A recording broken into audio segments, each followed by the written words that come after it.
Hello and a very warm welcome to this week's episode of Quiet Confidence with myself, Anita Popat. It's so lovely to have you here. So in the last episode, I talked about creating an energy-led marketing strategy. Marketing that's going to actually feel good to show up for. But there's something even deeper that will keep you going, especially when it feels like, is anyone even listening to what I've got to say? What's the point in doing all this? Or when it all just feels a bit too much and you're kind of ready to pack it in. And that something is purpose. Now, I'm not talking about a dramatic idea that's going to change the world. And trust me, when I first started business, I thought my purpose wasn't big enough. But when I think about it, my purpose is fueled by wanting to change the world of the people that I want to serve. And that's genuinely the thing that pulls me forward on the things when you're questioning, like, why am I even doing this? So as an introvert, I know you're not scared to show up. We're just tired of showing up in ways that feel really performative because it leaves you feeling drained and disconnected. And honestly, you're not wrong in feeling that way, because if you come from a corporate background like myself, you're probably used to being behind the scenes and kind of keeping yourself to yourself. So the pressure to constantly post, stay visible, keep up with everyone's highlight reel, it's almost tempting to kind of betray who you really are and try and be someone that you're not. But the thing is, if you want to sell online, and I'm guessing if you're listening to this, then you do, then people aren't going to magically know how good you are. You've got to let them see it and really feel it. And that means showing up, not always loudly, but consistently, and building that connection with your audience so they really feel like they know you. And consistency doesn't come from discipline. It comes from having a meaning. And often that meaning is the thing that's going to attract the people who are on the same vibe as you. Because the more you share your purpose, your values, what you stand for, the kind of person you are, you're naturally going to attract the people who resonate with that. And they're going to be a joy to work with because you're going to be on the same wavelength. So let's get into what your purpose actually looks like. Like I touched on before, your purpose doesn't need to be profound. It just needs to mean something to you.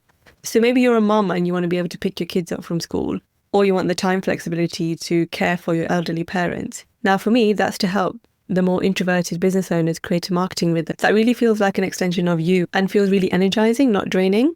So your purpose doesn't need to be something flashy. It just needs to be true to you, and that's enough. And when it is, that becomes the quiet heartbeat behind everything that you create. And it's what reminds you in those wobbly moments of like, yeah, this is why I'm here.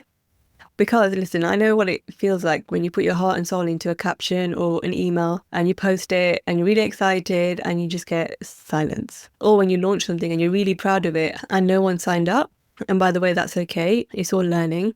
But it's in those moments when your ego wants to pack it all in that your purpose reminds you that we're not doing this for likes. We're doing this because it matters. And when you really get that, you're going to see your marketing, like that real intentional marketing, as an act of service. And that's how I treat it.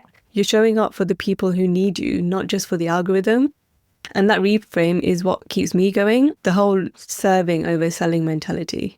And the thing is, having a purpose that really means something to you really protects your energy as well, because you can have the perfect plan, like you can have batch days, repurpose your content, automate stuff. But if there's no real meaning behind what you're saying, a lot of your words will just feel really hollow.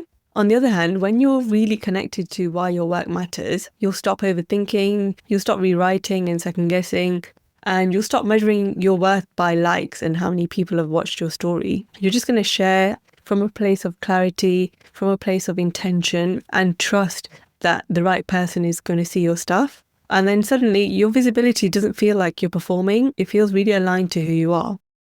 And if you do get low engagement on your posts, I'm not just saying this to make you feel better. Think about your secret admirers, as I like to call them, the people who are watching and they're taking everything in, but they're not necessarily interacting. I'd say probably over 90% of my clients never engage with any of my posts. And it almost felt like, oh, hello, when they started working with me. My latest Silent Storm client is a perfect example. She said she knew she wanted to work with me when she landed on my profile, which is like the best compliment. But she waited a week to say yes. She said she felt really seen and like I understood her. And then she spent a week to check me out, see what I was about, and then got in touch. And then we're working together. So just trust that people are actually watching, even if they're not physically showing you that they are.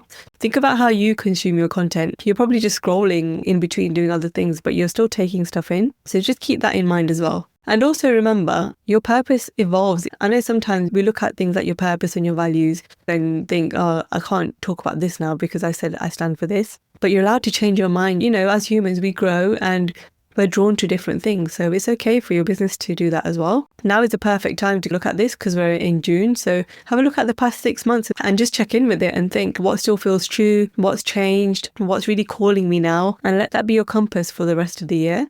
So if showing up online has felt really heavy or your content feels like just something that you need to tick off your to-do list rather than a creative outlet, and it should really feel like fun when you're creating content, then come back to your purpose and just take a moment to ask yourself, what is it that I really want to stand for?